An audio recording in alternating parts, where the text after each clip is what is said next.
সুপ্রিয় শিক্ষার্থীবৃন্দ, নিশ্চয়ই তোমরা ভালো আছো, সুস্থ আছো। ঢাকা কলেজ কর্তৃক অনলাইন ক্লাসে তোমাদেরকে আবারও স্বাগতম জানাচ্ছি। আমি মামুনুর রশিদ, প্রভাষক, ইসলামের ইতিহাস সংস্কৃতি বিভাগ, ঢাকা কলেজ। সুপ্রিয় শিক্ষার্থীবৃন্দ, তোমরা জানো যে আমরা ঢাকা কলেজ কর্তৃক যে অনলাইন ক্লাস চালু করেছি একাদশ শ্রেণীর জন্য। বিভিন্ন শ্রেণীর জন্য সে অনলাইন ক্লাস চলমান রয়েছে।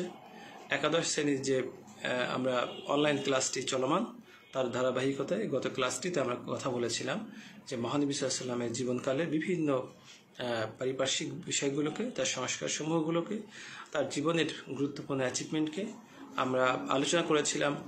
যে মহানবী সাল্লাল্লাহু আলাইহি ওয়াসাল্লামের মক্কা এবং মাদানী জীবনের যে বিভিন্ন বিষয়ভিত্তিক গুরুত্বপূর্ণ ঘটনার যেগুলো সূত্রপাত হয়েছিল সেগুলো নিয়ে কথা বলেছি। সুপ্রিয় শিক্ষার্থীবৃন্দ, আজকে আমরা মহানবী সাল্লাল্লাহু আলাইহি ওয়াসাল্লামের অতীব গুরুত্বপূর্ণ যে বিষয়টি নিয়ে আজকে তোমাদের সাথে আমরা কথা বলবো, সেটি হচ্ছে মক্কা বিজয়। তোমরা জানো যে পৃথিবীর ইতিহাসে যে মক্কা বিজয় একটি অত্যন্ত ঐতিহাসিক এবং তাৎপর্যপূর্ণ একটি ঘটনা। 1432 খ্রিস্টাব্দে 32 বছর আগে 20 রমজান মহানবী সাল্লাল্লাহু আলাইহি ওয়াসাল্লাম হিজরতের 8ম বছরে 10,000 মুসলিম সৈন্য নিয়ে মক্কা নগরী জয় করেছিলেন। তাহলে আমরা বিষয়টি কি হলো যে মহানবী সাল্লাল্লাহু আলাইহি ওয়াসাল্লাম যে 20 রমজান তিনি প্রায় 8ম বছরে হিজরতের মানে 8ম হিজরিতে মহানবী সাল্লাল্লাহু আলাইহি ওয়াসাল্লাম 10,000 মুসলিম সৈন্য নিয়ে বিনা রক্তপাতে মক্কা নগরীকে জয় করেছিলেন। তৎকালীন আরব ভূমির সবচেয়ে প্রসিদ্ধ জনপদে বিজয় নিশান উড়িয়েছিলেন বিশ্বনবী মহানবী সাল্লাল্লাহু আলাইহি ওয়াসাল্লাম। এই ঘটনা ছিল মুসলমানদের জন্য অত্যন্ত একটি গৌরবের এবং সাফল্যের ও সন্তুষ্টির। তাই তো ঐতিহাসিকদের মধ্যে মক্কা বিজয় ইসলামের ইতিহাসে সর্বশ্রেষ্ঠ একটি বিজয় বলে আখ্যায়িত করেছেন। যদিও আল কোরআনে হুদায়বিয়া সন্ধিকেই প্রকাশ্য বিজয় বলে উল্লেখ করা হয়েছে। প্রকৃতপক্ষে হুদায়বিয়া সন্ধি এবং মক্কা বিজয় এ দুটোই মহানবী সাল্লাল্লাহু আলাইহি ওয়াসাল্লামের অতুলনীয় দূরদর্শিতার ফল। অর্থাৎ এই যে মহাগ্রন্থ আল কোরআনে যে হুদায়বিয়া সন্ধির কথা স্পষ্ট বিজয়ের কথা বলেছে, অর্থাৎ এই হুদায়বিয়ার সন্ধির বিজয়ের ফলে, হুদায়বিয়া সন্ধির ফলে একটি যাত্রাপথ, একটি সূচনা পথ তৈরি হয়েছিল মক্কা বিজয়ের ক্ষেত্রে। এবং মাত্র 2 বছরের ব্যবধানে, যেখানে মাত্র 1400 লোক নিয়ে সন্ধি করেছিলেন মহানবী সাল্লাল্লাহু আলাইহি ওয়াসাল্লাম, তার মাত্র 2 বছর পরে মানে ইসলামের জাগরণটি এই পর্যায়ে হয়েছিল যে মাত্র 2 বছরের পর মহানবী সাল্লামের সাহাবী বা অনুসারীর সংখ্যা হয়েছিল 10,000। সেই 10,000 লোককে কিন্তু নিয়ে মহানবী সাল্লাল্লাহু আলাইহি ওয়াসাল্লাম মক্কাকে বিজয় করেছিলেন। এই বিজয়ের ফলে মুসলমানদের পক্ষে আরবের অন্যান্য এলাকা বিজয় করা সহজ সাধ্য হয়ে পড়ে। হুদায়বিয়া সন্ধি মোতাবেক সন্ধির পরবর্তী বছর মহানবী সাল্লাল্লাহু আলাইহি ওয়াসাল্লাম 2000 সাহাবা নিয়ে মক্কায় উমরাতুল কাজা পালন করতে আসেন এবং এই সময় তিনি মক্কার কুরাইশদের মধ্যে নেতৃত্বের একটি শূন্যতা লক্ষ্য করেন। তাদের বাহ্যিক শক্তির সঠিক পরিমাপ করতে পেরেছিলেন তিনি, এই জন্যই অধীর ছিলেন মক্কা বিজয়ের জন্য। এর ঠিক 1 বছরের মাথায় তিনি তা সম্পন্ন করতে সক্ষম হয়েছিলেন। মক্কা অভিযানের আগে আল্লাহ তাআলা রাসূল সাল্লাল্লাহু আলাইহি ওয়াসাল্লামকে বিজয়ের আগাম কিন্তু সুসংবাদ দিয়েছিলেন। পবিত্র কোরআনুল কারীমের ভাষায়, যখন আল্লাহ তাআলার পক্ষ থেকে সাহায্য বিজয় আসবে, তখন আপনি দেখবেন মানুষ দলে দলে আল্লাহর দ্বীন প্রবেশ করবে। তখন হে নবী সাল্লাল্লাহু আলাইহি ওয়াসাল্লাম, আপনি আপনার মালিকের প্রশংসা করুন এবং তার কাছে ক্ষমা প্রার্থনা করুন। অবশ্যই তিনি তওবা কবুলকারী, পরম ক্ষমাশীল। এটা সূরা আন-নাসরে এটি বলা হয়েছে। রাসূল সাল্লাল্লাহু আলাইহি ওয়াসাল্লাম মক্কার নিকটে গিয়ে 16 রমজান তাঁবু গাড়লেন, একটা বিশাল একটা তাঁবু তৈরি করলেন। রান্নার জন্য আলাদা আলাদা চুলার ব্যবস্থা করলেন, যাতে করে শত্রুর মনে ভয় সৃষ্টি হয়ে যায়। মক্কা প্রবেশের জন্য রাসূল সাল্লাল্লাহু আলাইহি ওয়াসাল্লাম মুসলমানদের সৈন্যদের 4টি ভাগে বিভক্ত করেছিলেন।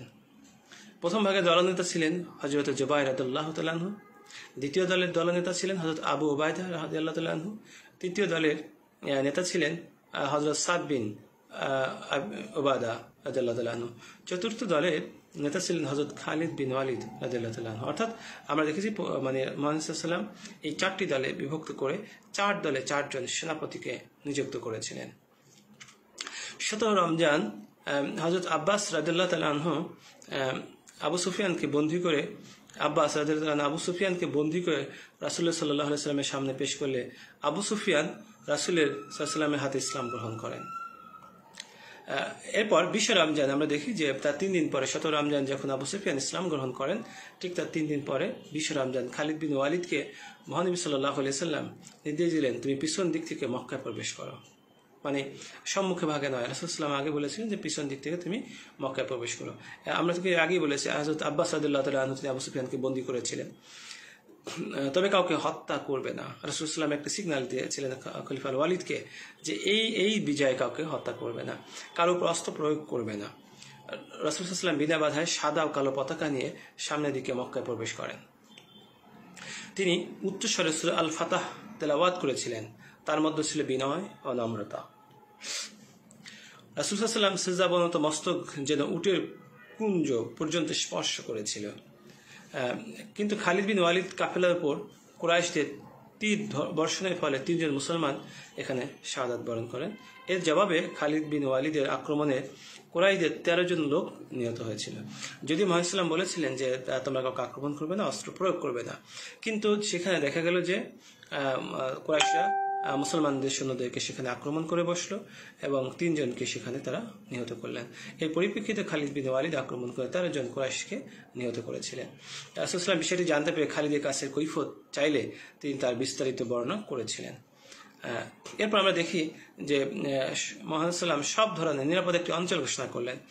আর সব ধরনের রক্তপাত, ক্ষয়ক্ষতি, জানমাল নিরাপত্তা বিধান রাসূল সাল্লাল্লাহু আলাইহি ওয়াসাল্লাম নিরাপদ ও সংরক্ষিত অঞ্চল হিসেবে ঘোষণা করলেন। মক্কা নগরী একটি নিরাপদ এবং সংরক্ষিত একটি অঞ্চল হিসেবে তিনি ঘোষণা দিলেন। তিনি বললেন, যারা আপন ঘরে দরজা বন্ধ করে থাকবে তারা নিরাপদ, যারা আবু সুফিয়ানের ঘরে আশ্রয় নিবে তারা নিরাপদ, কারণ আবু সুফিয়ান আগে ইসলাম গ্রহণ করেছে, তার 3 থেকে 4 দিন আগে।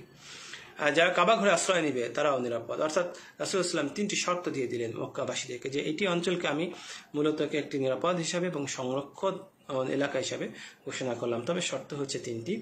একটি হচ্ছে যারা নিজের ঘরে আপন ঘরে বন্দী থাকবে দরজা আটকে, দরজা বন্ধ করে, তারা নিরাপদ। অর্থাৎ যারা মুসলিমদের বিরুদ্ধে কোনো যুদ্ধ ঘোষণা করবে না, তাদেরকে তাদেরকে কোনো ধরনের আক্রমণ বা অস্ত্র প্রয়োগ করা হবে না। 2 বলেছিলেন যে যারা আবু সুফিয়ানের ঘরে আশ্রয় গ্রহণ করবে, কারণ শুরুতেই 17 রমজান আবু সুফিয়ান কিন্তু ইসলাম গ্রহণ করেছিলেন, ফলে আবু সুফিয়ান যখন ইসলামের ছায়াতলে চলে এসেছেন তো তার ঘরে থাকলে সেটিকে নিরাপদ বলে ঘোষণা করা হলো। এবং আরেকটি বলে যে কাবা শরীফের ঘরে যারা আশ্রয় নিবে তারাও নিরাপদ। এরপর মহানবী সাল্লাল্লাহু আলাইহি ওয়াসাল্লাম কাবা ঘরে প্রবেশ করে প্রথমে ঘুরলেন এবং সেখানে রাসূল সাল্লাল্লাহু প্রথমে কাবা শরীফে প্রবেশ করলেন এবং তার সঙ্গে সাথীদের নিয়ে কাবা 2 রাকাত সালাত আদায় করলেন। রাসূল সাল্লাল্লাহু মক্কা জয় করে এবং সেখানে কাবা শরীফে প্রবেশ করলেন এবং 2 রাকাত নামাজ আদায় করলেন।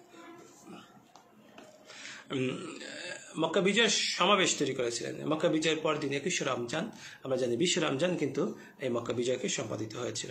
21 রমজান বিশ্ব নবী মহানবী সাল্লাল্লাহু আলাইহি ওয়াসাল্লামের নেতৃত্বে এক জনসমাবেশের আয়োজন করা হয়। মক্কার সকল নেতৃস্থানীয় ব্যক্তিবর্গ এতদিন যারা মুসলমানদের গালাগালি করেছে, মারধর করেছে, তাদের ঘরবাড়ি থেকে বিতরণ করেছে, লুটপাট করেছে, মুসলমানদের সম্পত্তিকে দখল করে নিয়েছে, রাসূল সাল্লাল্লাহু আলাইহি ওয়াসাল্লাম চাচার কলিজা চিবিয়ে খেয়েছে, রাসূল সাল্লাল্লাহু আলাইহি ওয়াসাল্লামকে হত্যার ষড়যন্ত্র করেছে, মক্কা থেকে হিজরত করতে বাধ্য হয়েছে, তারা সহ সর্বস্তরের মানুষ এই সমাবেশে উপস্থিত ছিল। মুহাম্মদ সাল্লাল্লাহু আলাইহি ওয়াসাল্লাম এই সব শত্রুদেরকে হাতের কাছে পেয়ে ছেড়ে দেন এবং তাদেরকে ক্ষমা করে দেন। আমরা দেখি এখন মুহাম্মদ সাল্লাল্লাহু আলাইহি ওয়াসাল্লাম কি ধরনের ক্ষমার দৃষ্টান্ত তিনি স্থাপন করেছিলেন।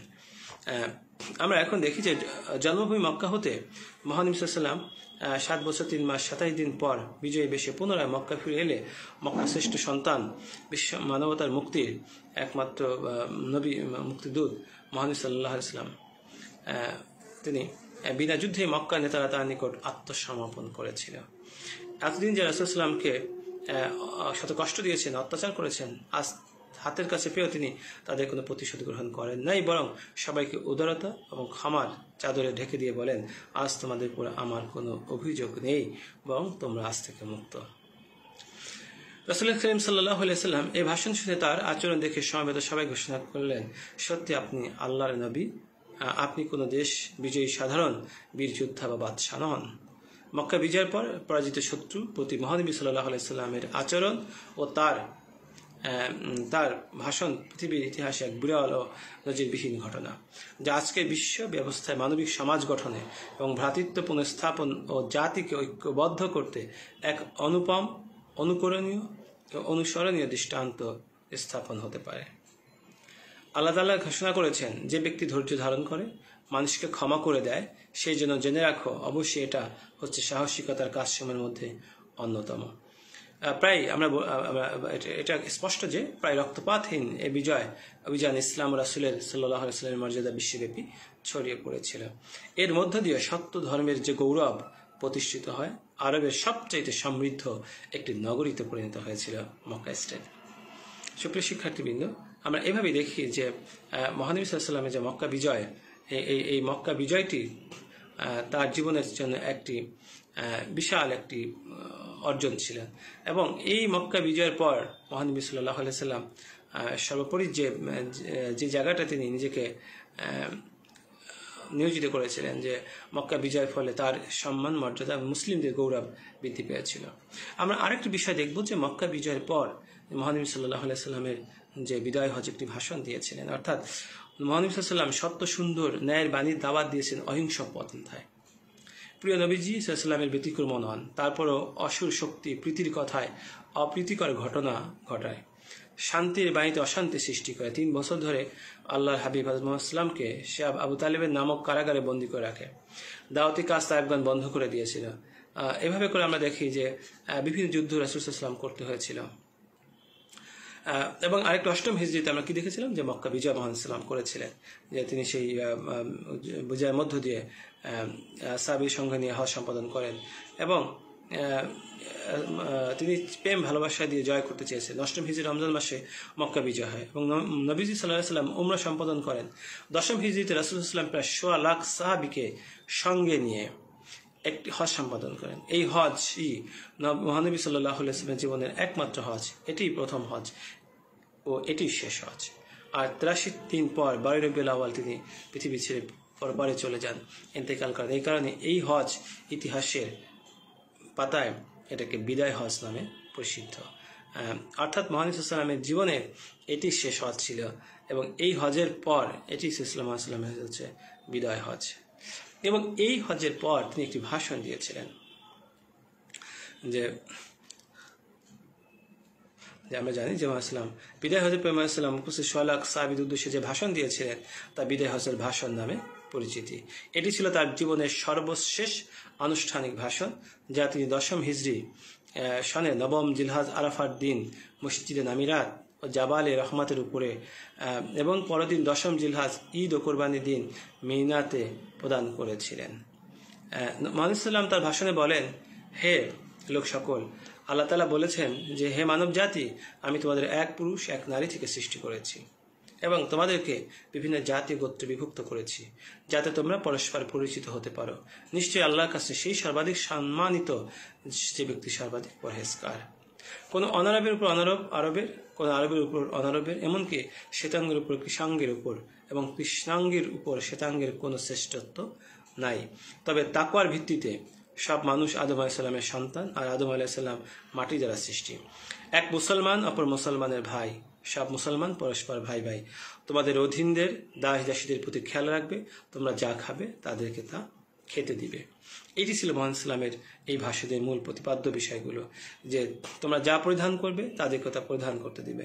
সাবধান, ধর্মের ব্যাপারে তোমরা বাড়াবাড়ি করবে না, তোমরা যা বাড়াবাড়ি করবে না, কেননা তোমাদের পূর্ববর্তী বহু জাতি ধর্মীয় বিষয়ে বাড়াবাড়ি করতে গিয়ে ধ্বংস হয়ে গিয়েছে। তোমরা তোমাদের রবের ইবাদত করবে, 5 ওয়াক্ত নামাজ পড়বে, রমজান মাসে রোজা রাখবে, সন্তুষ্ট চিত্তে সম্পদের জাকাত প্রদান করবে, স্বীয় প্রভুর বা সৃষ্টিকর্তার ঘরে এসে হজ পালন করবে, তাহলে তোমাদের রবের জান্নাত প্রবেশ করতে পারবে। হয়তো আমি এই বছরের পর এখানে আর কখনো তোমাদের সঙ্গে মিলিত হতে নাও পারি, অচিরেই তোমরা তোমাদের মহান প্রভুর সাক্ষাতে উপনীত হবে। তখন তিনি তোমাদের কৃতকর্মের সম্পর্কে জিজ্ঞেস করবেন। তোমাদের কারো কাছে যদি কোনো আমানত গচ্ছিত থাকে তা তার প্রাপকের নিকট অবশ্যই পৌঁছে দিবে। নিশ্চয়ই সকল প্রকার সুদ রহিত করা হলো, তবে তোমাদের মূলধন বহাল থাকবে। মহান আল্লাহ ফয়সালা করে দিয়েছেন যে আর কোনো সুদ নয়। আব্বাস ইবনে আব্দুল মুত্তালিব সব সুদ রহিত করা হলো। তোমরা কোনো জুলুম করবে না এবং তোমাদের প্রতি কোনো কেউ জুলুম করবে না। জাহিলি যুগের মতো রক্তের দাবি তা সব রহিত করা হলো। সর্বপ্রথম আমি রবিয়া ইবনে হারিস ইবনে আব্দুল মুত্তালিবের শিশুপুত্রের রক্তের দাবি রহিত করলাম। এভাবে রাসূল সাল্লাল্লাহু আলাইহি ওয়াসাল্লাম নিশ্চয় আল্লাহ তাআলা প্রত্যেক প্রাপকের জন্য তার অংশ নির্ধারণ করে দিয়েছেন। যে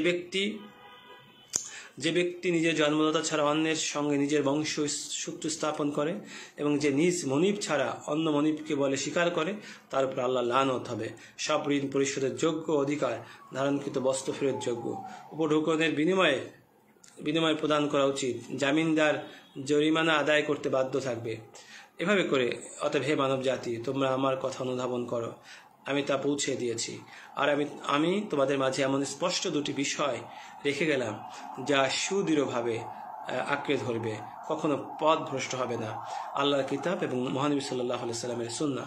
আমি তোমাদের মাঝে জিনিস রেখে গেলাম, আল্লাহর কিতাব এবং আমার মহানবী সাল্লাল্লাহু আলাইহি সাল্লামের আহলে বায়াত।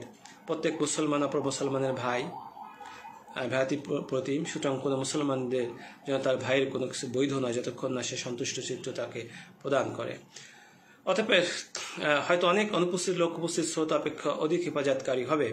অতএব নাজিল হয় কোরআনের সেই আয়াত, আজ আমি তোমাদের জন্য তোমাদের ধর্মকে পরিপূর্ণ করে দিলাম এবং তোমাদের প্রতি আমার নিয়ামত পূর্ণ করলাম এবং তোমাদের জন্য ধর্ম হিসাবে ইসলাম দিয়ে আমি সন্তুষ্ট হলাম। মহাগ্রন্থ আল কোরআনের 6 পারার সূরা মাইদা থেকে 3 নম্বর আয়াতে। এভাবে আমরা দেখি যে মহান সাল্লাম যে বিদায় হজে ভাষণ দিয়েছিলেন, সব মানবতার একটি সাম্য বৈষম্য সমাজ প্রতিষ্ঠার, সাম্প্রদায়িক একটি সমাজ প্রতিষ্ঠার জন্য এবং শোষণ মুক্ত সমাজ প্রতিষ্ঠা করার জন্য মহান ইসলামের বিদায় হজের ভাষণ পৃথিবীর ইতিহাসে একটি অবিস্মরণীয় ভাষণ হিসাবে সমাদৃত হয়েছে। সুপ্রিয় শিক্ষার্থীবৃন্দ, আজকে তোমাদের এই পর্যন্তই। আগামী ক্লাসে কোনো একটি বিষয় নিয়ে আবার দেখা হবে। সেই পর্যন্ত ভালো থাকো, সুস্থ থাকো। আসসালামু আলাইকুম।